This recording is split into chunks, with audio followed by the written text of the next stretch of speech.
అట్లాంటి కార్యక్రమాలు మరి అనుక్షణం తప్పించి మరి 14 ఏళ్ళు ఆనాడు నీళ్ల పేరిట పోరాటం చేసిన 10 ఏళ్ళు ప్రభుత్వాన్ని నడిపిన కేసీఆర్ గారు ప్రాజెక్టులు కట్టారు, రైతు బాగుండాలని తప్పించి రైతు బంధు పెట్టి రైతు బీమా పెట్టి పంటలు కొని బ్రహ్మాండంగా నీళ్ళు అందించి 12వ స్థానంలో ఉన్న తెలంగాణ నెంబర్ 1 స్థానాన్ని తీసుకొని పోయారు.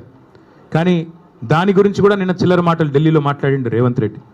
బాబు గారితో మరి జరిగిపోయిన దొంగ ఒప్పందం, చీకటి ఒప్పందం బయటపడంగానే కవర్ చేసుకోవడానికి కవర్ డ్రైవ్లు, ఇవన్నీ ఎక్స్ట్రా కవర్ డ్రైవ్లు, డ్రగ్స్, కాళేశ్వరము, ట్యాపింగు, టూపింగు.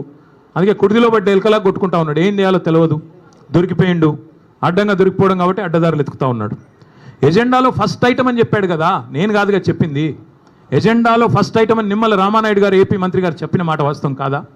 ఇంత స్పష్టంగా చెప్పిన తర్వాత తెలంగాణ ముఖ్యమంత్రి అబద్ధాలు చెప్పిన మాట వాస్తవం కాదా? అందుకే నేను అనేది 70 లక్షల మంది రైతుల ముందు, ఇవాళ కోట్లాది మంది ప్రజల ముందు మళ్ళొకసారి దొరికిపోయింది కాబట్టే ఈ మైండ్ బ్లాంక్ అయిపోయి ఈ పనికిమాలిన మాటలతో అటెన్షన్ డైవర్షన్ కోసం ఈ చెత్తవాగుడంతా వాగుతూ ఉన్నాడు. డ్రైనేజీ కంపు ఎంత అయితే ఉంటుందో అంతకంటే ఎక్కువ మీ దగ్గర అదే ఉండేది. చూడు ఇక్కడ ఇదివరకు కాలువ, ఆ గోళ్ళపాడు ఉండే ఇదివరకు అలా పోవాలంటేనే భయం అవుతుండే. అంతకంటే కంపు ఉన్నది ఇప్పుడు రేవంత్ రెడ్డి నోరు. ఆ నోరు తెరిస్తే దరిద్రం గబ్బు తప్ప ఒక్కటంటే ఒక్క మంచి మాట రాదు. అట్లే నేను అడుగుతా ఉన్నా, ఈ జిల్లాలో ఏం చేశారు ఇప్పుడు రేవంత్ రెడ్డి గారు? ఈ 20 నెలల కాలంలో రాష్ట్రానికి ఏం చేసినావు, ఖమ్మం జిల్లాకి ఏం చేసినావు చెప్తావా? కేసీఆర్ గారు కట్టిన ప్రాజెక్టు సీతారామ, ఆ ప్రాజెక్టుకు వచ్చి రిబ్బన్ కట్ చేసి నెత్తిన నీళ్ళు చల్లుకోవడం తప్ప నువ్వు పీకింది ఏంది, నీ మంత్రులు పీకింది ఏంది అని అడుగుతా ఉన్నా. ఒక మంత్రి ఏమో బాంబుల్లో బిజీగా ఉన్నాడు, ఆయన పేరే బాంబులేట్ అయిపోయింది పాపం. ఇప్పుడు బాంబు వెళ్తుంది, అప్పుడు బాంబు వెళ్తుంది. కార్తీక పౌర్ణమి బాయ్, దీపావళి బాయ్, సంక్రాంతి బాయ్, మళ్ళీ దసరా రానివట్టే, దీపావళి రానివట్టే. ఇప్పుడు పేలుతుంది, అప్పుడు పేలుతుంది. ఏంది పేలేది, ఏంది చేసింది ఏంది, నువ్వు పీకేది ఏంది? అందుకే చెప్పాను నేను లాస్ట్లో కూడా, ఏదో ఉచ్చులో ఇరుక్కున్నాడు అంటే ఉత్సాన బొత్స అని చెప్పాను. ఇప్పుడు కూడా మళ్ళీ అదే చెప్తా ఉన్నా, మీరు పీకేది ఏమీ లేదు. కాంగ్రెస్ వాళ్ళు 100% చెప్తున్నా, మిమ్మల్ని మాత్రం 420 హామీల విషయంలో ఫుట్బాల్ ఆడే బాధ్యత మాదే. ప్రధాన ప్రతిపక్షంగా రేవంత్ రెడ్డి కావచ్చు, పొంగులేటి కావచ్చు, వాళ్ళ అయ్య కావచ్చు, వాళ్ళ తాత కావచ్చు, ఫుట్బాల్ ఆడే బాధ్యత మాది. ఇదే ఖమ్మం జిల్లాలో మళ్ళీ బ్రహ్మాండమైన మెజారిటీతో తిరిగి గులాబీ జెండా రెపరెపలు ఆడుతుంది. ఇప్పటికే ఖమ్మం జిల్లా ప్రజలకి మోసం కూడా అర్థమైంది. నేను ఎందుకు ఇలా బాధ అంతా ఏంటి, ఇలా ఆక్రోశం ఏంటి? పొంగులేటి శ్రీనివాసరెడ్డి గారికి బ్రహ్మాండంగా ఈ ప్రభుత్వం వచ్చిన తర్వాత కొడంగల్ లిఫ్ట్ ఇరిగేషన్లో 4,000 కోట్ల రూపాయల ప్రాజెక్టులు ఇచ్చారు. అదేవిధంగా ఎంత అద్భుతమైన బంధం అంటే బడే బాయ్ చోటే బాయ్ బంధం, బీజేపీ కాంగ్రెస్ బంధం ఎంత దృఢమైన బంధం అంటే పొంగులేటి ఇంటి మీద ఈడీ రైడ్ అయ్యి సంవత్సరం అయింది ఇప్పుడు దగ్గర. ఇటు పొంగులేటి మాట్లాడాడు, అటు ఈడీ వాడు మాట్లాడాడు. ఇప్పటికి నేను 10 సార్లు అడిగా, ఏం దొరికిందా అంటే వీళ్ళు మీడియా వాళ్ళు వేశారు. మీరు పొంగులేటి ఇంట్లోకి నోట్ల కట్టలు కౌంట్ చేయడానికి మెషిన్లు పోతున్నాయని రాశారు, స్క్రోలింగ్లు, బ్రేకింగ్లు. మరి ఏమైంది? ఎవరు అడగరే? వస్తలేడా ఖమ్మానికి? అడగబుద్ధి అయితే లేదా? రాయరా, అడగరా? అట్లాగే అటు ఆయన ఈడీ ఆయన చెప్పడు, ఇటు ఈయన చెప్పడు, పొంగులేటి చెప్పడు. ఏం దొరికిందా అంటే ఎన్ని 100 కోట్లు దొరికినాయి, ఎక్కడ పోతున్నాయి ఇవన్నీ, ఎక్కడ పోతున్నాయో మాకు తెలుసు. నీళ్ళేమో చంద్రబాబుకు, నిధులేమో రాహుల్ గాంధీకి, తెలంగాణ ప్రజలకు మాత్రం బూడిద. చేసిందేంది 20 నెలల్లో?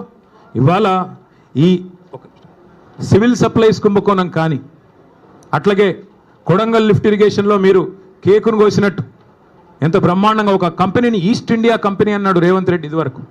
ఆ కంపెనీకే ఇవాళ కొడంగల్ లిఫ్ట్ ఇరిగేషన్ ఆయన సొంత కాన్స్టిట్యున్సీలో సగం, ఇంకో సగం పొంగులేటి శ్రీనివాసరెడ్డి గారికి. అట్లాగే మిస్ వరల్డ్ అని ఒక కాంటెస్ట్ పెట్టాడు ఈ అందగాడు. ఇంకా మా జగదీష్ రెడ్డి గారిని పట్టుకొని నిన్నగాక మొన్న 3 ఫీట్లు ఉన్నాడు అంటున్నాడు. ఈయన పెద్ద అమితాబ్ బచ్చన్ అన్నట్టు. తిప్పి కొడితే నువ్వు 3 ఫీట్లు లేవు, నువ్వే పెద్ద పోటుగాడు లాగా ఆయన 3 ఫీట్లు, ఈయన డైలాగులు. అరే మనది మనం మర్చిపోతే ఎట్లా? కొద్దిగా ఎత్తు కుర్చీలో కూర్చోగానే అంత టెంపర్ వస్తుందా? కొద్దిగా టెక్నికల్ ప్రాబ్లమ్స్ ఉన్నాయి నీకు కూడా. ఎత్తు షూస్ వేసుకొని ఎత్తు కుర్చీలో కూర్చోగానే పెద్దోడు అయిపోతావా, అమితాబ్ బచ్చన్ అయిపోతావా? నేను అదే అడుగుతాను. ఈరోజు మిస్ వరల్డ్ అని పెట్టాడు ఈయన. మిస్ వరల్డ్ అని పెడితే ఏమైంది? అందులో ఒక అమ్మాయి మిస్ ఇంగ్లాండ్. కాంగ్రెస్ వాళ్ళ దౌర్భాగ్యం వల్ల 2 కాంగ్రెస్ నాయకులు నన్ను వేధించారు, ఒక వేశ్యలాగా చూశారు. ఇంత నికృష్టమైన ప్రభుత్వం ఎక్కడా లేదని ఒక ఆడపిల్ల, వేరే దేశపు అమ్మాయి ఆడకూతురు దరిద్రం అని చెప్పి మధ్యలో వెళ్ళిపోయింది. కనీసం యాక్షన్ తీసుకున్నావా?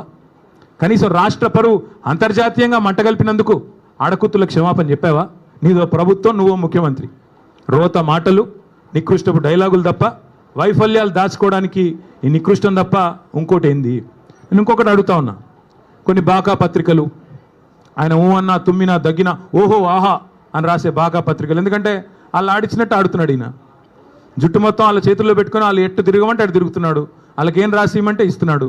కాబట్టి వాళ్ళని అడ్డం పెట్టుకుని ఈయన నా మీద పెద్ద పెద్ద రాతలు రాసుకో. పక్కాగా చెప్తున్నా, శిశుపాలుడు కూడా 100 తప్పుల దాకా బతికాడు. నీకు కూడా టైం వచ్చింది. తప్పకుండా నీ నికృష్ట మాటలు, నీ దిక్కుమాలిన ఐడియాలజీతో మరి నువ్వు ఎన్ని డైలాగులు కొట్టినా కొంతమందిని కొంతకాలం మోసగించవచ్చు, కానీ అందరినీ ఎల్లకాలం మోసగిస్తాననుకుంటే కుదరదు. 10 ఏళ్లలో కేసీఆర్ గారు ఖమ్మానికి ఏం చేశారు అని ఒక సన్నాసి అంటాడు. ఏం చేశారా? 10 ఏళ్లలో కేసీఆర్ గారు చేసింది ఏమంటే, ఒకసారి గుర్తు తెచ్చుకోండి. 2014లో ఖమ్మం పట్టణం ఎట్లా ఉండే, 23లో ఎట్లా అయింది? ఖమ్మంలో ఎన్ని మెడికల్ కాలేజీలు ఉండే ప్రభుత్వ ఆధ్వర్యంలో 2014కు పూర్వం కాంగ్రెస్ పరిపాలన ఉన్నప్పుడు? తర్వాత ఎన్ని వచ్చినాయి? ఖమ్మంలో ఐటీ హబ్ ఉండేదా? ఖమ్మంలో రోడ్లు ఎట్లా ఉండేది? ఖమ్మంలో ఇక్కడుండే మీ చెరువులు ఎట్లా ఉండేది? మీ గోళ్ళపాడు కాలువ ఎట్లా ఉండేది? ఒక్కసారి గుర్తు తెచ్చుకోండి. కొత్తగూడెం జిల్లా చేయడమే కాదు, 2 మెడికల్ కాలేజీలు ఇవ్వడమే కాదు, సీతారామ ప్రాజెక్ట్ లాంటి అద్భుతమైన ప్రాజెక్టు, జిల్లాలోని ప్రతి ఇంచుని ప్రతి అంగుళాన్ని తడిపే ప్రాజెక్టే కాదు, ఇవాళ ఖమ్మానికి కేసీఆర్ గారు చేసినంతగా ఎవరైనా చేశారా? ఒక్కసారి గుండె మీద చేసుకొని చెప్పమని నేను కోరుతా ఉన్నా. అట్లాగే నేను రేవంత్ రెడ్డిని అడుగుతా ఉన్నా, సూటిగా అడుగుతా ఉన్నా. దమ్ముంటే మగాడివైతే చెప్పు, నీ సీటుకు ఎవడెసరు పెడతాడో అని చెప్పి ఇవాళ డిప్యూటీ సీఎం బట్టి విక్రమార్క, అదేవిధంగా రెవెన్యూ మంత్రి పొంగులేటి, అట్లాగే ఉత్తమ్ కుమార్ రెడ్డి ఇరిగేషన్ మంత్రి, వీళ్ళ ఫోన్లు నువ్వు ట్యాప్ చేయట్లేదా? ఈరోజు చెప్తావా? నీ మనవాడి మీద ఒట్టేసి చెప్తావా బయటకు వచ్చి, నేను వీళ్ళ ఫోన్లు ట్యాప్ చేయట్లేదని? వీళ్ళ రాష్ట్రంలో వేలాది ఫోన్లు ట్యాప్ చేస్తున్నమాట వాస్తవం కాదా? చెప్తావా? లై డిటెక్టర్ ముందు కూర్చొని చెప్తావా? మగాడివైతే రా, బయటకు వచ్చి ఒట్టేసి చెప్పు దమ్ముంటే. చేసేది దౌర్భాగ్య పనులు, గలీజ్ పనులు, మీదికెళ్ళి పెద్ద పెద్ద మాటలు. ఒక గల్లీ రౌడీలాగా ఢిల్లీకి పోయి సిల్లీ మాటలు మాట్లాడిన ముఖ్యమంత్రికి నేను ఒకటే చెప్తా ఉన్నా.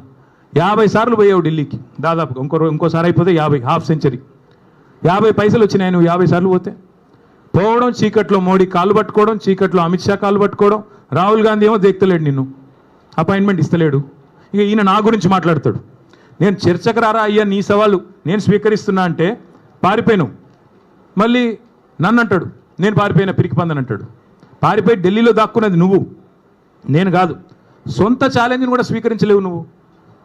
నేను ఇంకొక మాట కూడా అంటా ఉన్నా, నీకు ఎప్పుడు నువ్వు ఎప్పుడు కావాలంటే అక్కడ చర్చకు మేము రెడీ. నీ బాధల్లో ఏంటంటే హామీలు అమలు చేయలేవు, నీ వల్ల కాదు, చర్చించే దమ్ము లేదు. ఒక్కరు ఎక్కడన్నా ఒక ఆడబిడ్డతో మాట్లాడు, నాతో కాదు పర్లేదు. 2500 రూపాయలు వస్తుందా? 4000 పెన్షన్ వస్తుందా? తులం బంగారం వస్తుందా? నువ్వే కదా డైలాగ్ కొడుతీవి. కేసీఆర్ ఉన్నప్పుడు కళ్యాణ లక్ష్మి పెళ్ళైన 2 నెలలకు వస్తుంది, నేను లగ్నపత్రిక పెట్టుకోగానే ఇస్తా అని చెప్తీవి కదా, ఎక్కడన్నా ఒక్కరికి వచ్చిందా? అందుకే ప్రజలకు కూడా నేను విజ్ఞప్తి చేస్తా ఉన్నా, ఈ పనికిమాలిన వితండవాదాలు పట్టించుకోబాకండి. అట్లాగే ఇంకొక మాట కూడా నేను చెప్తా ఉన్నా, ఈ దగుల్బాజీలు చేసే లుచ్చా రాజకీయాన్ని కూడా తప్పకుండా తిప్పికొట్టాలి. గాసిప్స్ ద్వారా, చిట్చాట్ల ద్వారా, తంబునేల్స్ ద్వారా చేసే వికృత రాజకీయం, నికృష్ట రాజకీయాన్ని తప్పకుండా నిలదీయాలి, నిగ్గదీయాలి. 420 హామీలు ఏమైనాయని చెప్పి తప్పకుండా అవసరమైతే